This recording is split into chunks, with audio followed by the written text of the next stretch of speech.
विचार संवाद सुनने वाले सभी साथियों को अलका भार्गव का भाव भरा अभिवादन।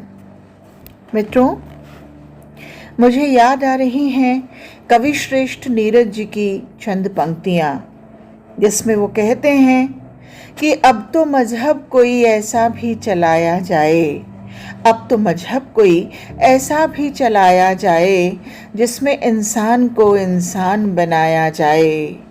तेरे दुख दर्द का असर हो मुझ पर ऐसा, तेरे दुख दर्द का असर हो मुझ पर कुछ ऐसा कि तू रहे भूखा तो मुझसे भी न खाया जाए।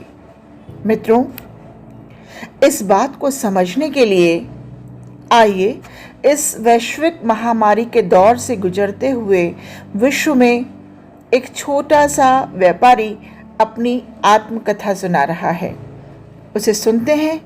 मैंने इसे शीर्षक दिया है निवाला। बड़ी बेचैनी से रात कटी। बमुश्किल सुबह एक रोटी खाकर घर से अपने शोरूम के लिए निकला।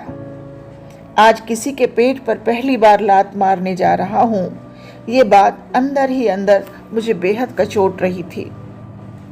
जिंदगी में यही फलसफा रहा मेरा कि अपने आसपास किसी को रोटी के लिए तरसना न पड़े, पर इस विकट काल में अपने पेट पर ही आन पड़ी है। क्या करूं?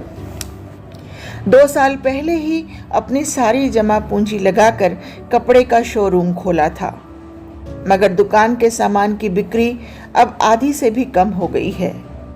अपने कपड़े के शोरूम में मदद के लिए 2 लड़के और 2 लड़कियों को रखा था मैंने, ग्राहकों को कपड़े दिखाने के लिए।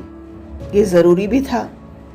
लेडीज़ डिपार्टमेंट की 2 लड़कियों को नहीं निकाल सकता था, क्योंकि एक तो कपड़ों की बिक्री उन्हीं की ज़्यादा थी और दूसरे दोनों बहुत ही गरीब थीं। 2 लड़कों में एक बहुत पुराना है और घर में अकेला कमाने वाला है। जो नया लड़का है राहुल, मैंने उसी पर विचार किया। शायद उसका एक भाई भी है जो कहीं अच्छी जगह नौकरी करता है और वो खुद तेज तर्रार और हंसमुख भी है, उसे कहीं और भी काम मिल सकता है। ये विचार मेरे दिमाग में आया। इन 5 महीनों में मैं बिल्कुल टूट चुका हूँ। स्थिति को देखते हुए एक वर्कर कम करना मेरे लिए मजबूरी सा हो गया है। यही सब सोचता हुआ मैं दुकान पर पहुंचा। चारों आ चुके थे।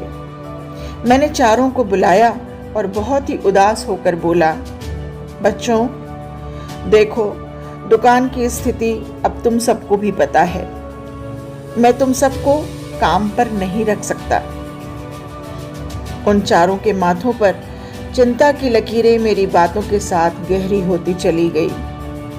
मैंने बोतल के पानी से अपने गले को तर किया। किसी एक का हिसाब आज कर ही देता हूं। राहुल बेटा, तुम्हें कहीं और काम ढूंढना पड़ेगा, मैं अटकते गले से बोला। जी अंकल। उसे पहली बार इतना उदास देखा। बाकियों के चेहरे पर भी कोई खास प्रसन्नता नहीं थी। एक लड़की जो शायद उसी के मोहल्ले से आती थी, कुछ कहते कहते रुक गई। क्या बात है बेटी, तुम कुछ कह रही थी?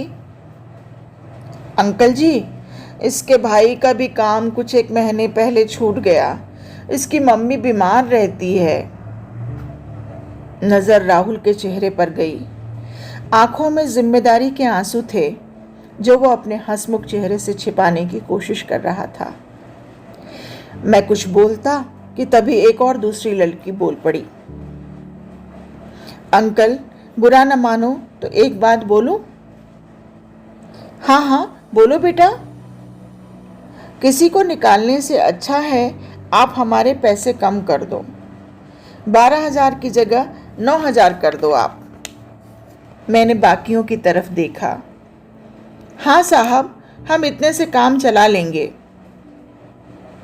बच्चों ने मेरी परेशानी को आपस में बांटने का सोच मेरे मन के बोझ को कम ज़रूर कर दिया था। पर तुम लोगों को ये कम तो नहीं पड़ेगा ना? नहीं साहब, कोई साथी हमारा भूखा रहे इससे अच्छा है कि हम सब अपना निवाला थोड़ा कम कर दें। मेरी आंखों में आंसू छोड़ ये बच्चे अपने काम पर लग गए, मेरी नज़रों में मुझसे कहीं ज़्यादा बड़े बनकर। ऐसी संवेदनाएं सब में जाग जाएं, यही आस लिए शुभ जीवन। अपना बहुत ध्यान रखें मित्रों।